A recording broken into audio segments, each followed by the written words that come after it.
Assalamualaikum warahmatullahi wabarakatuh. Waalaikumsalam Hai, warahmatullahi Mas wabarakatuh. Nara dan juga teman-teman semuanya. Apa Selamat kabar? sore Mbak Nadia, alhamdulillah sore. baik. Moga-moga teman-teman juga kabar baik ya. Ya, karena ini sudah di video yang kedua ya Mas Video Nara yang ya. kedua. Manajemen krisis, mudah-mudahan tetap sehat, tetap semangat kuliah online-nya dimanapun teman-teman berada. Di situasi krisis daripada merutuki keadaan, mengutuk keadaan, Daripada kita sambat. belajar manajemen krisis.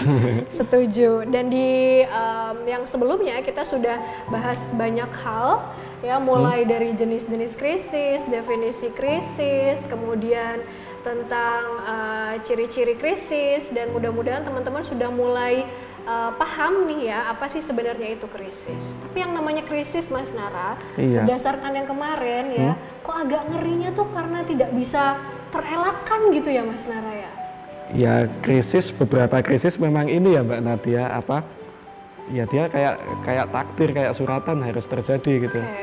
Tapi bukannya terus kemudian kita pasrah, kita diam aja, enggak. Ada ikhtiar setidaknya untuk bisa meminimalkan dampaknya. Contoh misalkan kayak Jepang itu, Jepang kalau nggak punya cara penanganan krisis terhadap gempa yang bagus, mungkin udah sejak tahun kapan udah hancur itu negara, udah habis. Karena gempa kan juga ininya juga kekuatannya juga ya, gempa di Jepang tuh ngeri ya, sangat rawan bencana. Mungkin udah habis sejak kapan gitu ya. Jadi meskipun krisis itu tidak bisa dielakkan, tidak bisa ditolak, tadi Mas Nara bilang semacam takdir ya. Karena kita pelajari kemarin juga bahwa yang namanya krisis itu unexpected gitu ya. Kemudian terjadi secara tiba-tiba, mengejutkan. Tapi ternyata krisis juga bisa diminimalkan. Caranya gimana Mas? Caranya untuk itulah sebuah organisasi membutuhkan yang namanya manajemen krisis. Manajemen krisis. Tapi setahu saya nih Mas Nara ya, tidak banyak atau bisa dibilang tidak semua ya, perusahaan atau organisasi itu aware terhadap krisis atau terhadap penanganan krisis itu sendiri. Betul nggak Mas Nara? Betul sekali. Pada umumnya gini ya teman-teman, sebuah organisasi itu krisisnya bisa jadi makin parah karena mereka dalam penanganannya reaktif, panik. Kenapa reaktif, kenapa panik? Nggak punya manual krisis plan, nggak punya SOP penanganan krisis, bahkan mungkin tidak punya manajemen krisis. Kenapa kemudian manajemen krisis jadi penting? Karena ketika dalam situasi krisis, tidak bisa lah ditangani dengan cara-cara yang biasa saja. Dan semua serba cepat ya. Serba cepat, semua demanding situasinya. Membutuhkan informasi, membutuhkan respon yang cepat, maka seharusnya memang sudah ada SOP itu alias manajemen krisis tadi ya Mas. Iya betul. Contohnya misalkan satu organisasi dia ditimpa krisis, terus kemudian itu memaksa pimpinan-pimpinan tertinggi organisasinya tuh sering memberikan pernyataan resmi ke wartawan, ke media. Kalau di situasi biasa wartawan media mau ketemu pimpinan resmi mungkin harus janjian dulu ya Mbak Nadia sama teman-teman, surat dulu, ada proses panjang. Ini kalau masih pakai cara seperti itu ya akan kacau, nanti media akan menyajikan berita bahwa ini organisasi ini sulit untuk ditemui, menutup diri, tidak mau untuk bersuara misalnya. Bersuara, padahal ya itu tadi mungkin mereka mau tapi dengan cara-cara yang standar. Kita sempat lihat kan beberapa waktu lalu Presiden Jokowi menegur menteri-menterinya karena ya masih standar aja kerjanya, padahal ini situasinya situasi krisis. Jadi harus bertindak spesial dengan spesifik gitu ya Mas Nara. Iya, jadi tidak bisa kemudian mengikuti aturan-aturan atau kebiasaan-kebiasaan rutin pada umumnya karena situasinya lagi krisis. Iya, karena situasi lagi krisis, situasinya sangat demanding, sangat menuntut, dan jika tidak ada itu isinya nanti cuma reaktif. Dan ngomongin tentang manajemen krisis, teman-teman, kita punya beberapa kata kunci gitu ya, keywords yang perlu diperhatikan dan perlu diingat-ingat ketika kita ngomongin manajemen krisis. Yang pertama itu adalah spesifik. Tadi kita sudah sempat menyinggung ya. Maksudnya apa tuh Mas Nara? Spesifik maksudnya adalah taruhlah satu organisasi itu punya SOP krisis, tapi dia tidak bisa terus kemudian melulu jadi template untuk penanganan selanjutnya. Contoh misalkan pemerintah Provinsi DKI Jakarta misalkan punya krisis tahunan kan, banjir itu. Tapi kan tiap tahun banjirnya itu impact-nya beda-beda, dampaknya beda-beda, persoalannya beda-beda. Kalau misalkan banjir tahun sebelumnya dipakai untuk template banjir tahun ini, ya mungkin nggak semuanya bisa tepat, dilakukan nggak semuanya tepat, bisa dilakukan. Sama juga misalnya kalau teman-teman yang tinggal di Sumatera, nih sekarang mungkin kampung halamannya gitu ya. Musim kemarau. Ya, musim kemarau, kemudian terjadi kebakaran, itu juga sama kan, berulang kali, sering kali terjadi, tetapi bisa jadi daerahnya beda-beda tuh yang kena. Iya, ya dan kan? impact-nya juga beda-beda. Impact-nya juga beda-beda yang kena, bisa jadi mungkin permasalahannya atau background persoalannya beda-beda juga gitu ya, atau dampaknya jumlah korbannya, efeknya terhadap masyarakat spesifik. Tapi itu tadi seperti Mbak Nadia katakan, tidak semua organisasi punya itu ya, punya sense of crisis tuh ya. Selain punya sense juga yang penting punya SOP tadi. Yang punya SOP mungkin kalau untuk organisasi-organisasi yang berisiko tinggi dalam bisnisnya, seperti maskapai penerbangan, terus kemudian pertambangan, itu punya, karena mereka dalam operasionalnya menghadapi risiko yang tinggi, kecelakaan kerja, kecelakaan operasional, belum lagi nanti pemogokan pegawai kalau misalkan itu terjadi, dan yang lain-lain. Mereka pasti punya, mereka sudah punya itu. Tapi seperti halnya yang sudah di video sebelumnya, menurut Barton itu krisis itu bisa menimpa siapapun. Ibaratnya sakit ya, saya bisa sakit batuk, Mbak Nadia bisa sakit batuk, teman-teman juga bisa sakit batuk, kita nggak tahu kapan itu datangnya. Semua bisa kena, semua organisasi bisa kena, lembaga pendidikan bisa kena, universitas bisa kena, pemerintahan bisa kena, lembaga-lembaga keagamaan bisa kena, parpol bisa kena, semua bisa kena. Nah, karena itu harus punya tadi ya SOP tadi ya. Iya, harusnya punya, tapi yang minim risiko tadi juga kadang abai, bukan abai mungkin nggak ngerti atau nggak punya. Lembaga pendidikan misalkan contohnya ada banyak kasus ya yang terjadi, mulai dari ada plagiasi misalkan, plagiasi pimpinannya, terus kemudian juga pelanggaran misalnya dilakukan oleh anggota organisasi itu misalnya. Iya, pelanggaran hukum atau pelanggaran etika, dan itu ngefek banget gitu ya.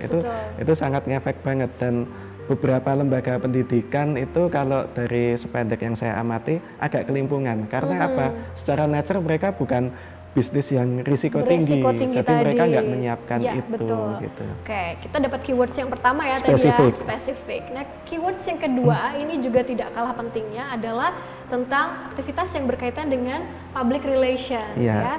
Sesuai dengan konsentrasi yang teman-teman ambil nih. Sekarang kan teman-teman yang ambil manajemen krisis biasanya memang ngambil konsentrasi PR, karena memang PR ini atau aktivitas PR ini sangat dekat dengan yang namanya manajemen krisis, teman-teman. Misalnya tentang hubungan dengan media atau media relations.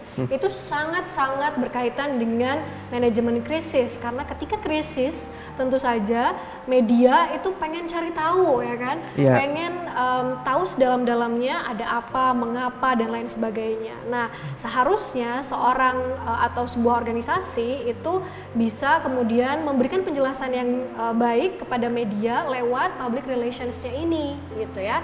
Dan juga nggak cuma hubungan dengan media ya Mas Nara. Iya, betul. Apa aja dengan komunitas misalnya. Dengan komunitas, beberapa krisis perusahaan tambang ya terutama itu terjadi karena ada penolakan, gesekan dengan masyarakat sekitar. Bisa isunya isu sosial atau isu lingkungan. Misalkan seperti itu, hubungan dengan komunitas juga perlu penting untuk dilakukan. Atau hubungan dengan pemerintah misalnya, atau dengan konsumen bahkan. Dengan konsumen, sangat penting itu sangat penting untuk dilakukan. Dengan konsumen misalkan saya ingat beberapa waktu lalu ketika ada sebuah perusahaan transportasi konvensional, taksi itu mereka kena imbas krisis, dituduh sebagai dalam tanda kutip pelopor demo penolakan kendaraan online. Terus kemudian mereka mengaktifkan ini ya customer relation mereka dengan menawarkan sejumlah mungkin servis gratis dan yang lain-lain itu seperti itu. Jadi yang namanya aktivitas public relations juga menjadi hal yang sangat penting dalam manajemen krisis di sini. Iya, yang nggak boleh dilupakan juga era sekarang ya, digital PR, memanfaatkan media sosial itu juga penting dalam situasi krisis. Kalau di situasi-situasi biasa aja, biasanya medsos itu untuk promosi produk jasa engagement dari gitu engagement.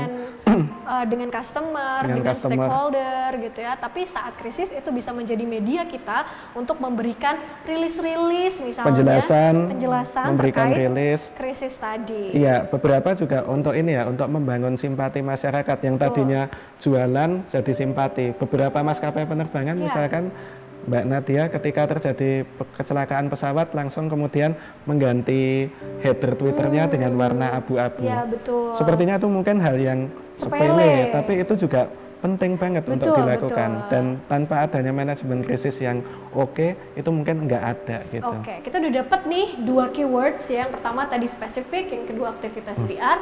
Nah yang ketiga yang nggak kalah pentingnya adalah keywordsnya adalah tentang proses. Ya, manajemen kan proses, ada tahapan-tahapan.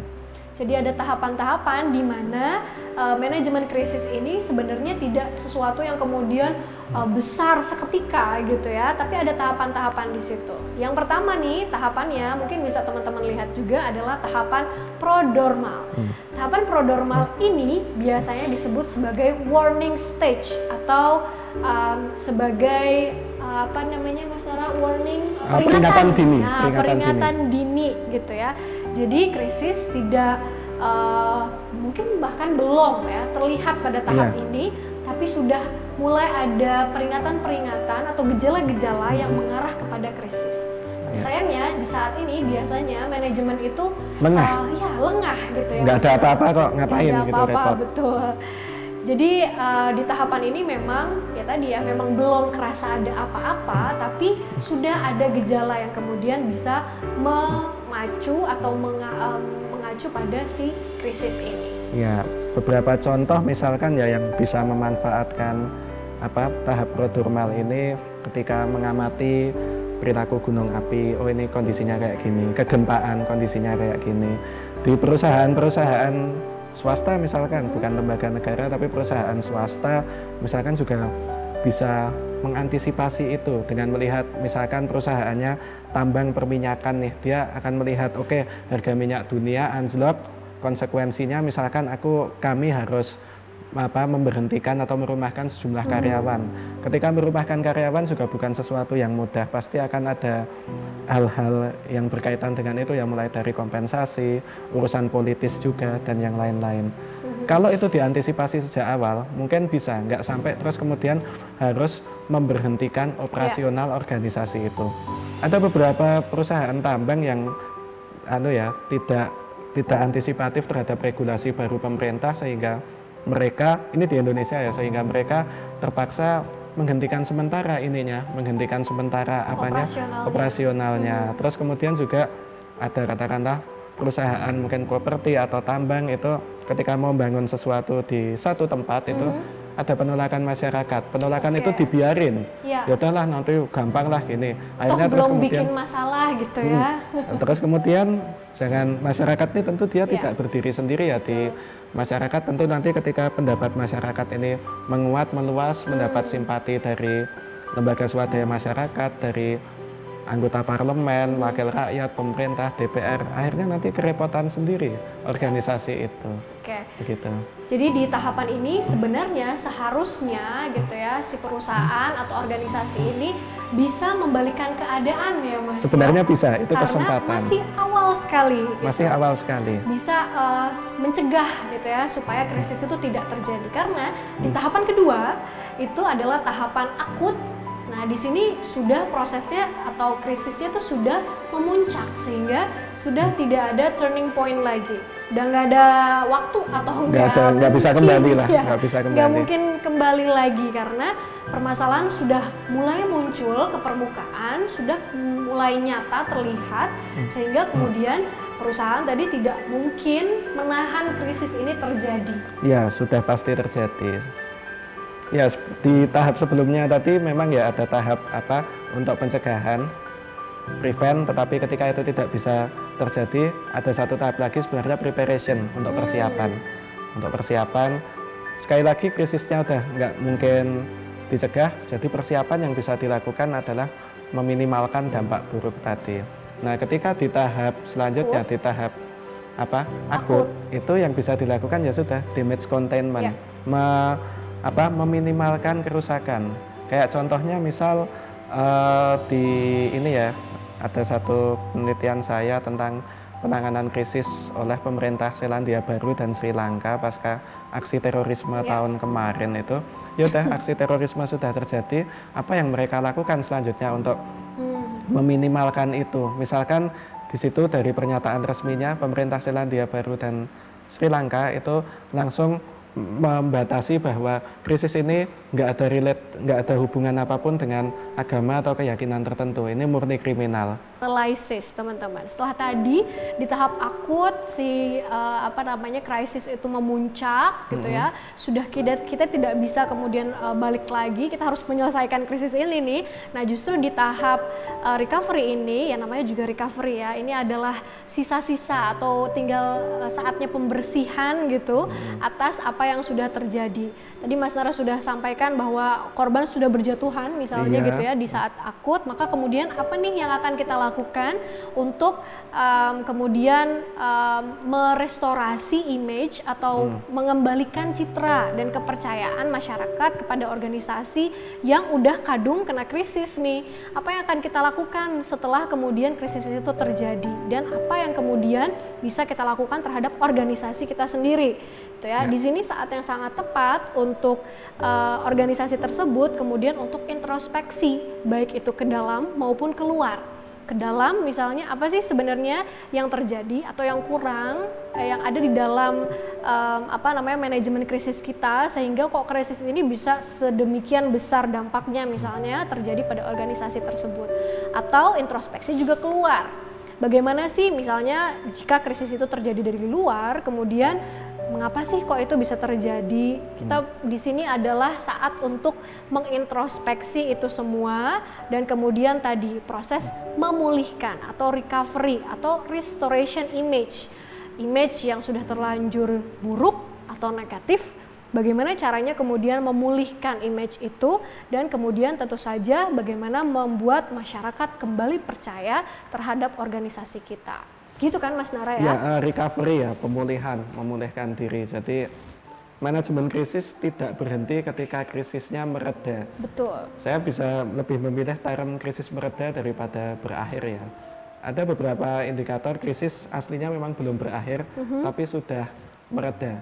Mereda itu bisa jadi karena perhatian publik, perhatian media sudah tidak lagi ke organisasi tersebut. Ya. Misalkan ada satu organisasi, ada satu anggota organisasinya melakukan pelanggaran hukum, dan pelanggaran hukumnya itu parah sekali, mungkin menghilangkan nyawa orang atau mungkin melanggar etika atau norma atau apapun itu gitu ya.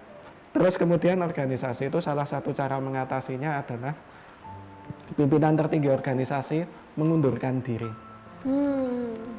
Sontak kemudian pengunduran diri itu kalau di Indonesia kan mungkin ya mohon maaf agak langka ya kayak gitu, agak langka.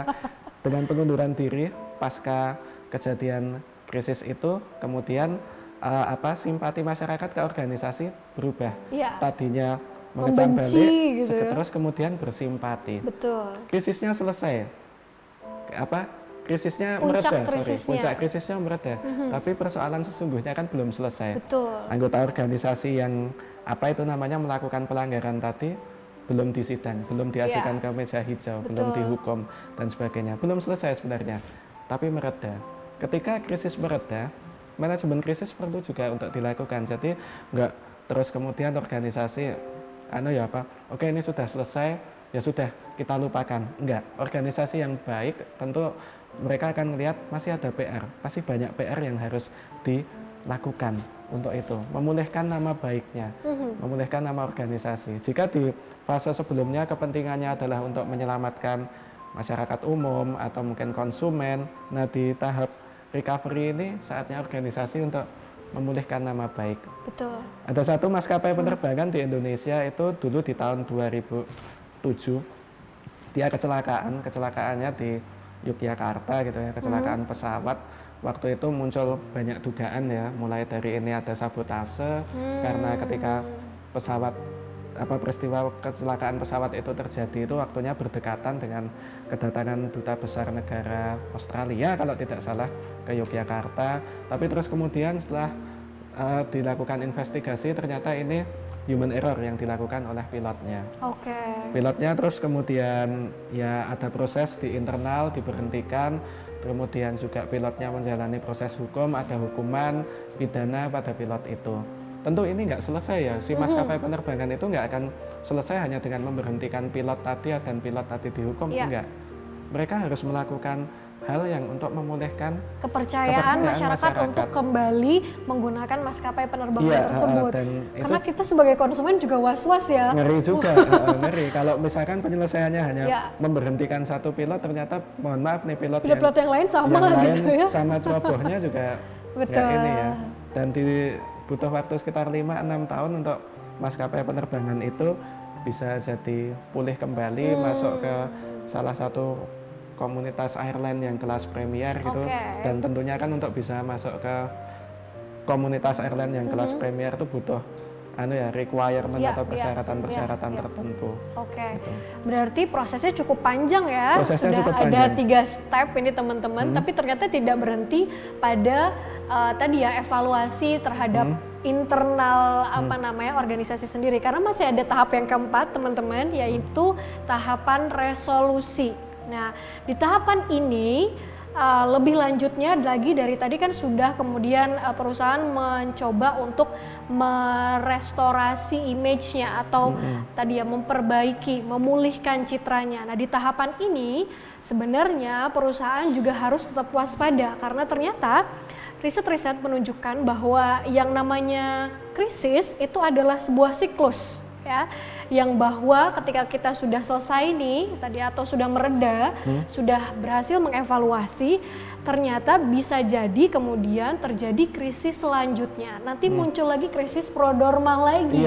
Maka di tahap resolusi ini sangat tepat juga organisasi untuk memikirkan SOP tadi yang SOP tadi ya. Bagi yang belum punya. Kalaupun bagi yang sudah punya mungkin ya ada pembenahan, mengevaluasi SOP. Jadi sangat penting juga bahwa ya tadi SOP atau protap begitu ya dalam manajemen krisis ini perlu juga dievaluasi terus-menerus. Dan untuk yang belum memiliki tadi organisasi atau perusahaan yang belum memiliki SOP manajemen krisis ini harus mulai memikirkan SOP ini karena udah mengalami krisis kan? Ya, sudah mengalami krisis. Gitu. Jadi di sini baiknya si perusahaan ini sudah mulai memikirkan kalau memang tidak punya memikirkan dengan serius supaya nanti ketika krisis terjadi lagi gitu tidak akan menimbulkan dampak atau kerugian yang sebesar mungkin krisis yang sebelumnya. Iya, di literatur lain disebutkan bahwa dalam tahap resolusi itu juga disebutkan adanya learning ya, belajar, organisasional learning. Organisasi itu belajar. Ketika krisis sudah benar-benar selesai ya, kasus sudah tuntas gitu, organisasi nama baiknya sudah pulih ya, sebaiknya itu tidak kemudian lengah. Organisasi harus terus berada dalam kewaspadaan yang tinggi bahwa krisis-krisis sejenis itu juga bisa terjadi. Atau kalau enggak mereka juga mengantisipasi, walaupun enggak kena krisis sejenis, mereka juga harus mengantisipasi, lihat-lihat nih organisasi-organisasi yang bisnisnya sama dengan mereka itu tren negatifnya apa, sehingga mumpung belum kena, mereka bisa mengantisipasi. Sip, berarti kita udah nyelesain nih 4 tahapan manajemen krisis teman-teman. Mungkin kita agak bikin kesimpulan lagi ya, seperti tadi ya kita sebutin lagi bahwa yang namanya manajemen krisis itu punya beberapa keywords yang harus teman-teman ingat. Yang pertama adalah spesifik. Yang kedua adalah tadi ya berkaitan dengan aktivitas public relations, dan yang ketiga adalah proses. Tahapan prosesnya itu apa aja? Proses tadi mulai dari tahap prodormal. Prodormal itu adalah tahap awal peringatan dini.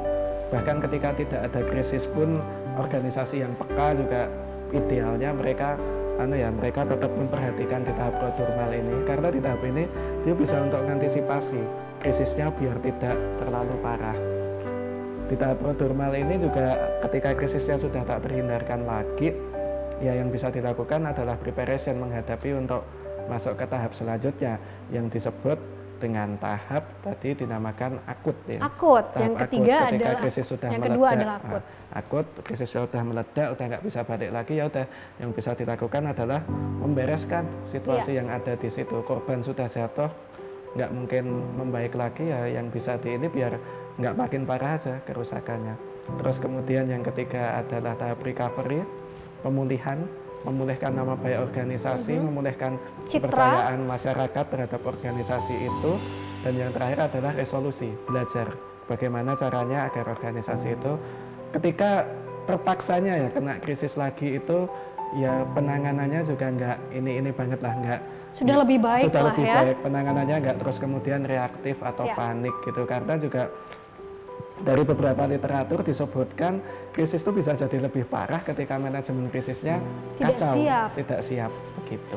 Oke, kalau gitu kita sudah memaparkan semuanya nih tentang manajemen krisis, mulai dari keywordsnya sampai tahapan-tahapannya. Mudah-mudahan udah jelas semua teman-teman.